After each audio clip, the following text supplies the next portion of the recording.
Hulk smash! HyperdriveMTG. What's up, ladies and gentlemen? HyperdriveMTG here. I'm your host, Austin, and today I got a podcast interviewing my buddy Andrew, aka Plushpenguin, about his Xenagos God of Revels Primer. Let's get right into it. Hello everyone, HyperdriveMTG here. I'm your host, Austin, and today I have a special guest on our channel. This is Andrew, and he is presenting for us his primer on Xenagos, God of Revels. Andrew, how are you doing today? I'm doing alright, thank you, Austin. How did you come across wanting to build Xenagos, God of Revels as one of your commander decks? Well, this was all the way back in 2014, and I want to build an aggressively oriented EDH deck.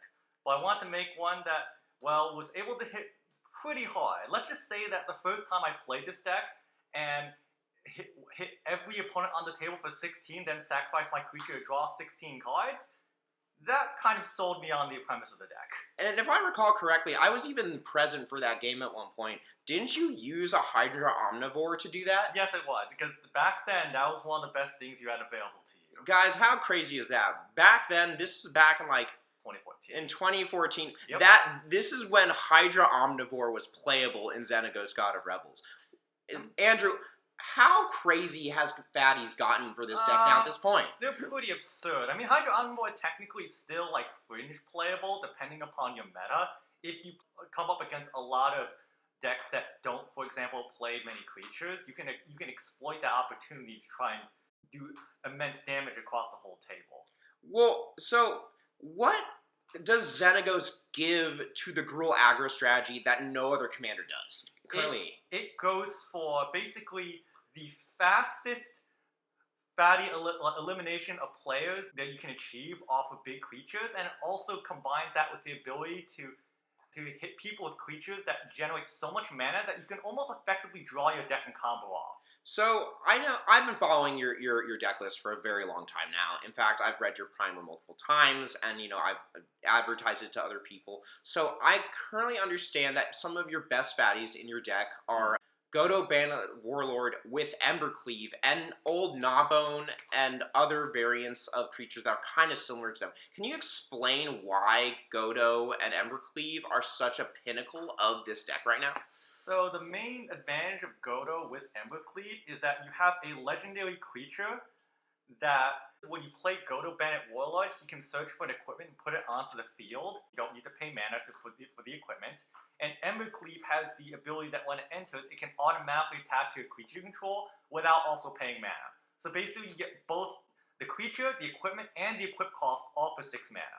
Secondly, what will end up happening is that Embercleave gives +1/+1 double strike and trample. So basically makes the creature hit twice as hard and gives innate evasion. So when both of these combine together, Godo's second clause gives him the ability essentially to, on his first attack, untap himself, and of course Samurai that you don't have in the deck, but he will untap himself and give himself an extra combat.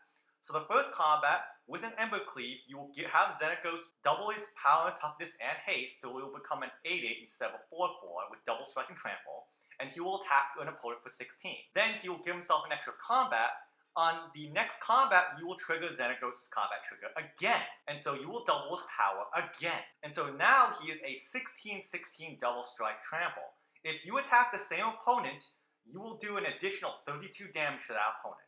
So in 2 attacks, you can do 48 trample damage with haste. Now, correct me if I'm wrong, but I remember back in the day when you said Malignus was playable in this deck. From my understanding from watching this deck evolve over the years in your possession, is it true that you are not running Malignus anymore and you consider it like not good enough for your specific list in general? Well, Malignus is one of those cards that's like Hydra Omnivore. It is situational, right? In certain metas, it is still very good at punishing players who play light on creatures, because what Malignus does is that his power toughness is equal to half of the highest life total of your opponents. And so when you double that and give it haste, it will always attack with haste equal to the life total of the opponent with the highest life. This, of course, Malignus' downside, of course, that he does not come with his own evasion. And so that means that he is at his best when you target players who generally don't play lots of creatures. However, he also has some other advantages to him that are still worthy of consideration. So what you're telling me now at this point is that having things like trample, double strike, flying are all vital things to this deck's success at this point. Trample and flying specifically, yes. Your creatures all need to do either a truly monstrous amount of damage, or they need to generate so many resources upon you attacking that you can almost win the game off of those resources that you generate. Let's get into the resource generating part of this deck. So from my understanding, you wanted a section in this primer on Old Gnawbone, Cloth Unrivaled Ancient, and Ancient Copper Dragon. What do these cards do in your deck that make them stand out as like the main combo pieces of your deck? All of these cards, what they do is, well, they generate an absolutely obscene amount of mana. They generate so much mana, in fact, usually around about 14 or so, that when you play a card that will draw you cards equal to the power of your creature, or if you play something like those, you will probably generate enough cards and enough mana to outright win the game. If you play them with your extra combats, because your extra combats are functionally free, you can rapidly turn those mana-generating dragons into instant lethal damage to your opponents as well. Andrew, I gotta tell this channel a story. Like, I once witnessed your deck, back when you were running Malignus, that you actually chained enough combats with Malignus that you once drew your entire deck twice over. What was the amount of damage you hit for and had to draw for? It wasn't Malignus, but it was another creature, but it was a funny story. So Hunter's Insight is a card I still run. It has the ability to choose a creature control for 3 mana. Whenever it deals that combat damage to a creature player or planeswalker this turn, draw that many cards. So I had a lot of mana, and I basically was generating mana off each attack. What ended up happening was I misread the card. I did not know that Hunter's Insight did not have a May clause. Oh, no. So when I chained about 4 attacks, I hit the second to last player for 160 damage, but that's when I realized that there was no May clause on Hunter's Insight, so I'd accidentally drawn 220 cards in a single turn. That is insane, Andrew. Oh my gosh. Guys, you hear that? That is a lot of cards you can draw. So just by chaining extra combat steps and drawing extra cards off of the power of your creatures, you can generate an immense amount of value, and that's how you combo off. That's insane. Yeah, it's not even traditional combo off because there are no infinites. In fact, theoretically speaking, there are small percentages of having fail cases where you say draw 20 cards and you hit no tutors and no additional card draw and nothing, which would allow you to keep going. However, the chance is so small of that happening, and it's also worth the cost because it means I don't ever have to run cards that are dead outside of combo purposes. Okay, so that's awesome.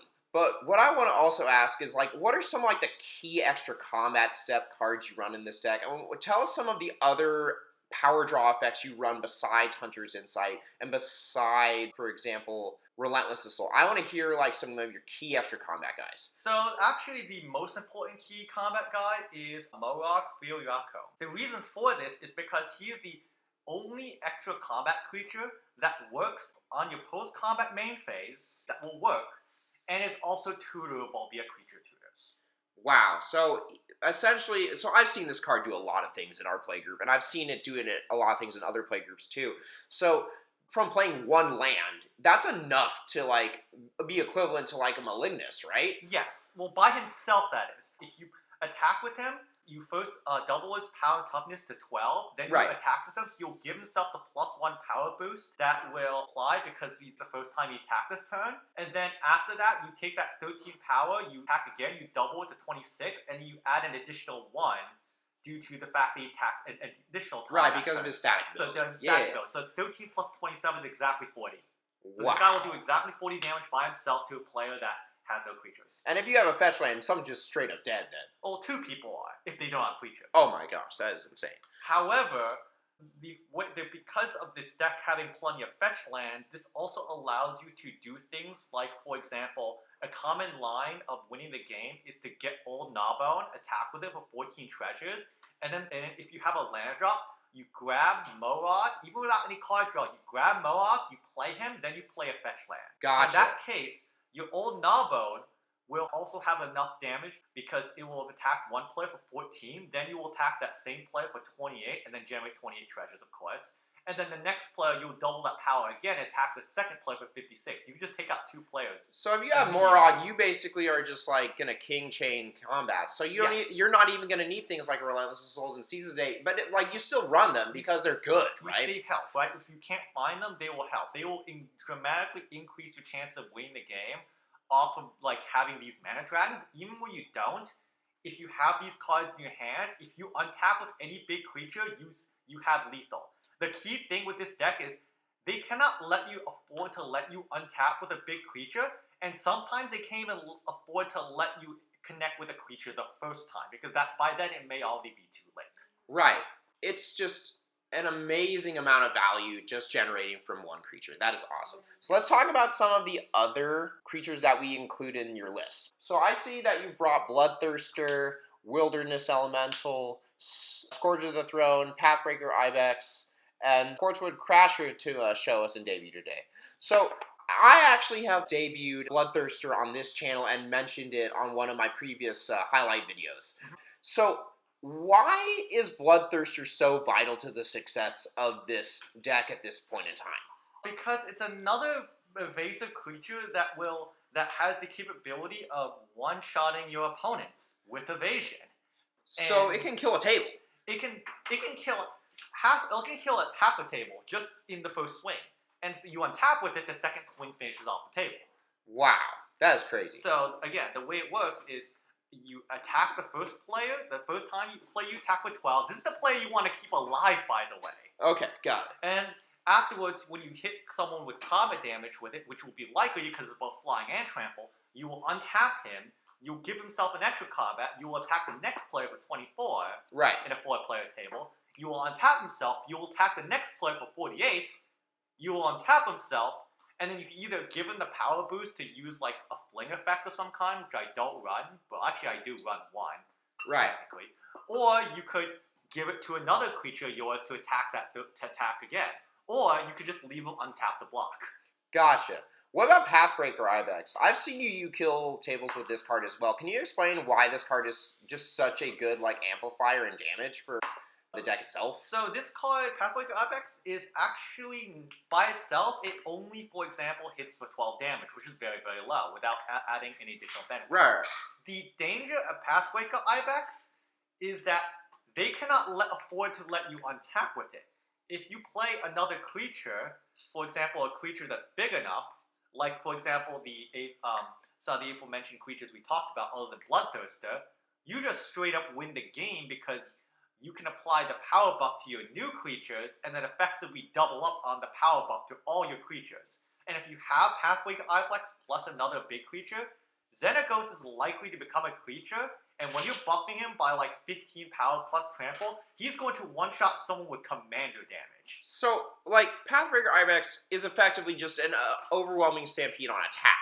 I've seen you play this card so many different times, and I've seen you do so many different things. I believe there was this one time when you were running Rapacious One, and you were running Pathbreaker Ibex, and you amplified the damage so much that within like a couple combats, I think you used Pathbreaker Ibex to kill everybody with Eldrazi Scion tokens, or whatever they were, right? Like, that was just nutty. Like, it's like, oh my gosh, we have an army of like 12 or 20 Eldrazi's. Like, a table's just dead at that point. That's crazy. It's damage amplification. It works with so many other big creatures in Xenagos decks, even the ones I do not run. Right. That when you pair them up, it completely wipes the table. So, Scourge of the Throne is pretty self-explanatory, just based on like the two explanations of those two alone. Why do you run Wilderness Elemental, and why do you run Torchwood Crasher? So, Wilderness Elemental I run because it's 3 mana for the most trample power you can possibly find in red-green, because people like spending money on decks. Oh, this one is definitely an example of one. And that means they're going to have lots of non-basics. And in a 3-player game, it's not uncommon to have this be like 13 power. Really? Yeah. So you're paying 3 mana for a 13/3. Yeah, that attacks with like a 26, 15 trample. Yeah. Man, I'm telling you, like I run my 5-color artifact build, and like almost every land in that deck is non-basic. Yeah. I'm telling you, I would be hurting if that was against me. I would tell you what. And because it's 3 mana, you can do so many things in the same turn you normally wouldn't, like draw cards off its power, or get play an extra combat and start taking out players. So, Quartzwood Crasher is very similar to a card that I remember that you did use to run way back in the day called Giant Adiphage. Why does this card just destroy so much better than like things like Giant Adiphage? Because it makes a bigger token. It makes a 12. It's 5 mana. It costs less mana, and when you hit someone, it makes a dinosaur token equal the damage they took.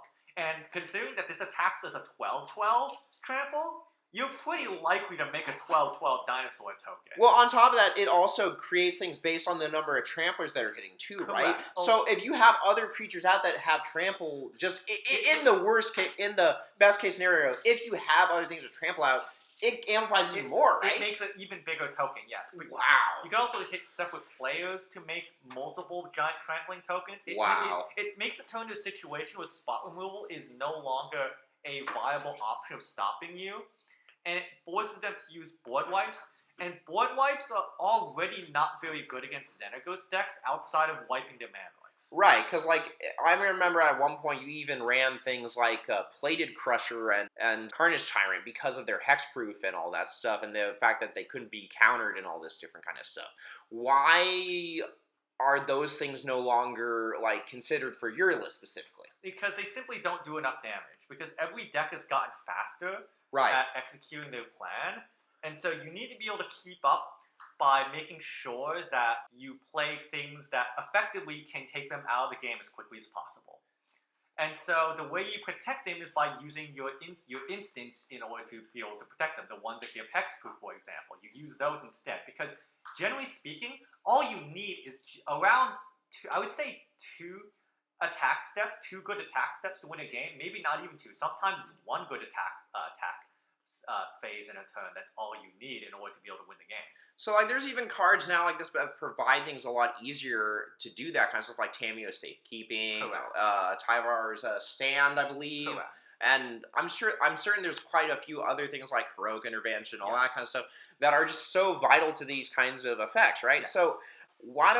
So that's really cool that now that you have a more interactive strategy. Correct. Then you have, like, just based on, oh, I'm landing a fatty that will resolve, and you can't do anything about it. It's more just like, no, I'm going to play something so scary now, and I'm going to, if you try to deal with it, you won't be able to. Right, because at the end of the day, like, the tempo of this deck matters immensely, right? You want to be able to make sure that you can execute your plans, right? Right. So I know you wanted to mention some certain utility lands that you provided for us. So what are some of the utility lands that you use in this deck, and why do you use them, and what are the certain cards you use to support them, and vice versa? Okay, so first off, we have I wouldn't say the most important card deck. All the lands in this deck are important. But we do have Ancient Tomb.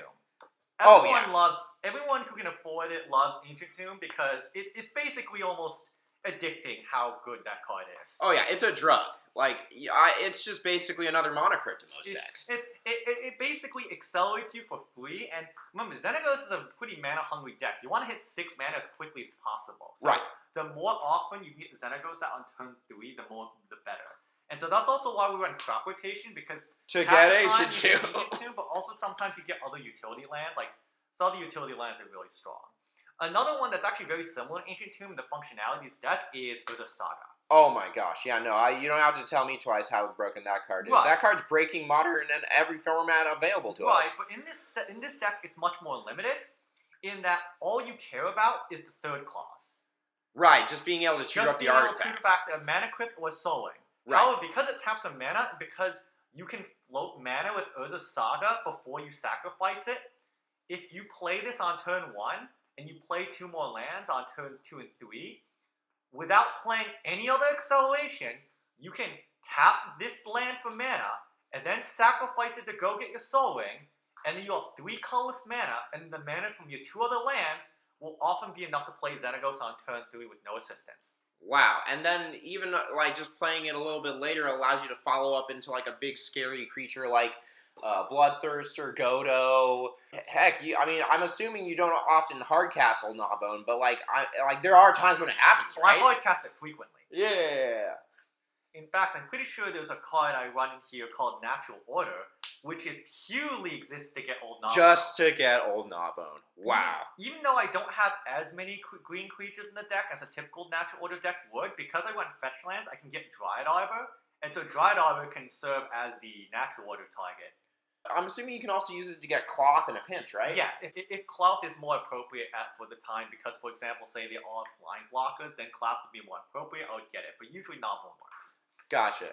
That being said, I did remember winning a game purely just off having Xenagos, 4 lands, and a Dryad Arbor once. That's literally all I had. I just had Natural Order, and I just won the game. Wow, and you just got Old Gnawbone and just went all Amulet Titan on them, basically. Yeah, that's awesome. Won the game. Yeah. All right, let's go on to the next utility land.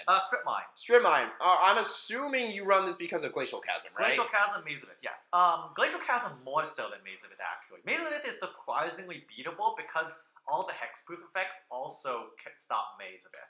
And all it takes is usually one attack that they can block in order to be able to just take them out of the game. Now, do you have to, like, pre-combat main phase the hexproof, or do you do it in response to them targeting it with Maze of It? Do it in response to them targeting with Maze of It. Gotcha. Or, yeah, it's...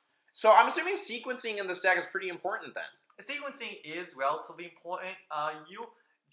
Again, this deck usually foregoes the idea of playing you guys post-combat. Although, yeah, most of you guys have played pre-combat, for example, most of your big creatures. The sequencing more comes into play when you're starting to go off with all the big mana dragons. Gotcha.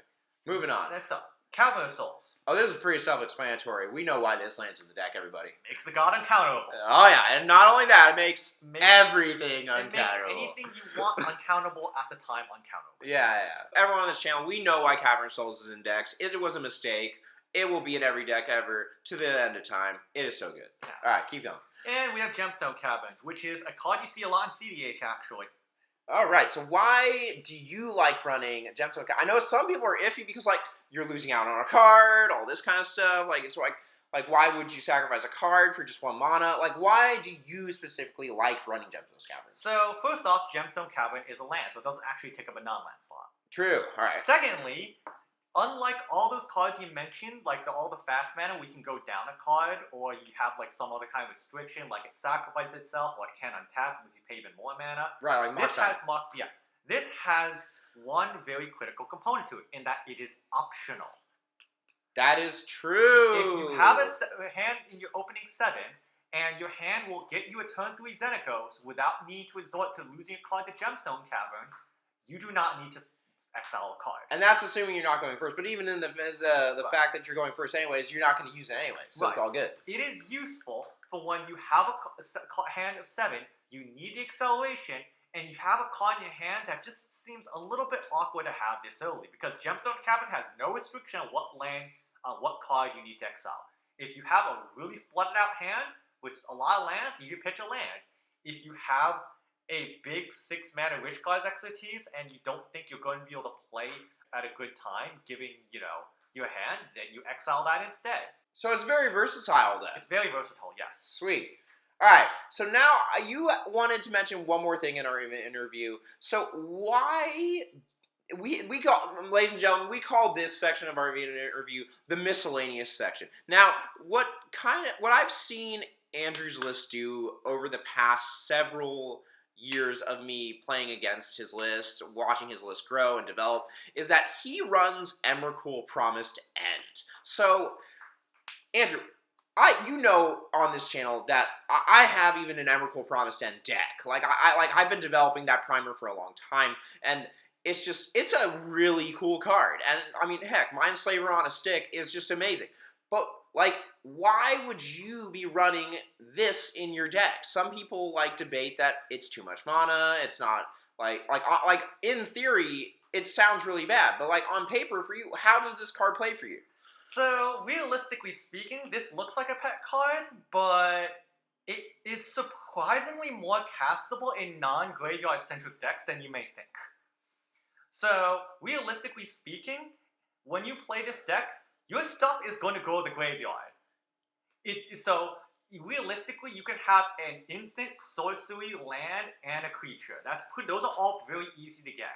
And so that's going to cost this like 9 mana.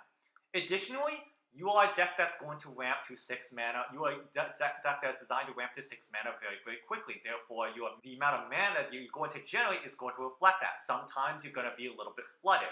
Sometimes it's going to be the late game where you can hit 9 mana because you have so many cards that generate mana. You might be falling behind because things don't go your way. This is your ticket to make comebacks in order to win games that you had no right to win otherwise. I once remember playing against your Xenagos deck, and you casted Emrakul, and I believe, if I remember correctly, you used my Reiterate Mana Geyser combo to make infinite copies of make infinite mana, and then I believe you copied a Vampiric Tutor I had in my hand infinite times and killed me with the life loss of my own Vampiric Tutor by putting just one card on top of my library over and over again. Yep. Do you remember when that happened, Andrew? Yep. I remember that. I've gotten so many like cheeky kills off take control someone's turn. Like you cannot, like, for a deck as linear and as type of focus on straight up aggression as this deck, I cannot like undervalue the power of having an alternate way of just getting rid of winning the game, essentially, that I can very easily tutor up with almost any tutor I have in my deck. Just being able to have that extra way to win, like in situations where you can't get out, is just important. Because, like, there's all sorts of things that could happen, right? Like, you could get Stone Dignitary locked, or vice versa. That's happened. I've had instances where combat damage literally couldn't get there. And then I used Emrakul, I took control of that guy's turn, I made him combo off with his own deck and deck himself. Wow, that's crazy. You can also target players like, oh hey, you have a demonic tutor. I'm gonna get you a Necropole. It's a toxic deluge and make you pay all your life. Oh, I've done that plenty. I get you on that. I'm going to do. You can make people play their Aetherflux Reservoir, go to 50 life, shoot one of your other opponents with it, set them down to like 1, and have them pass a turn. God, that's gnarly. Also, did I mention this is a 13/13 flying trample with protection of instants? This hits like a truck. Ladies and gentlemen, I've already said this on this channel once. I'm going to say it again. It has protection from instants. Please remember that. I can't tell you how many times I've been in a game and I've had to remind people, they don't read the small text, this card has protection from instants. Remember that, please. And so when you double its power to 26/26, late in the game, people aren't generally going to be at 40 life. They're going to be around 20, 25 life. Playing this for like 8 mana in the late game, which is very feasible, you basically just took 2 players out of the game and played 1 card. Oh yeah, absolutely. Yeah, and you don't even need, you don't even have anything that can like turn lock people in this game. You just do it just like for the effect itself. Yeah, like it gives and the power. It gives you enough value. Yeah, it's been worth the trade-offs of having it, because again, this is a card that's not really going to do you a whole lot in the early mid game. Late mid game, this becomes surprisingly castable. Like, I've had games where I old Gnawbone into this just to Mindslaver someone, and that's it. That's the game. Wow, that's crazy. I go old Gnawbone, swing 14 treasures, I play Emrakul, and well, game's basically over. Sealed. All right. Well, Andrew, I think that's all we got time for today. Thank you so much for your input and your insight on how to build Xenagos God of Revels and just your experience in general. I'm sure we all appreciate it here on HyperdriveMTG's channel. Everyone, thank you for staying tuned in. Andrew, thank you. Yeah, and just to make sure, my list is up, especially my Moxiel list is updated frequently under the Plushpenguin account. It is basically, I always try to keep it up to date with the latest and greatest, I suppose, technology that MTG can basically just whatever absurd nonsense that whatever they decide to print every set. Awesome. So you heard that, ladies and gentlemen. It's under Plushpenguin's account. It's on Moxfield. Link will be in the description to his primer. And just remember, go give Plushpenguin, aka Andrew, some love on his primer. And hope you guys have a wonderful day.